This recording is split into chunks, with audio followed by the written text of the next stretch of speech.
Ich heiße Walter Schwarb. Ich bin 57 jetzt gleich.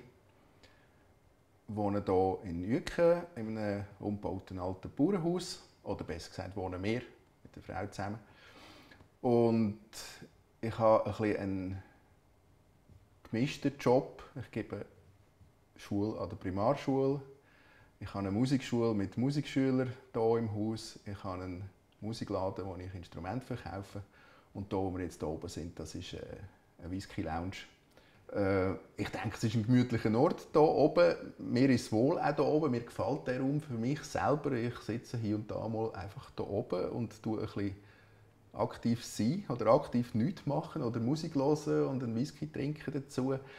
Ich denke, wir sind in einer Luxussituation in der Schweiz, wo wir dürfen unsere Meinung sagen.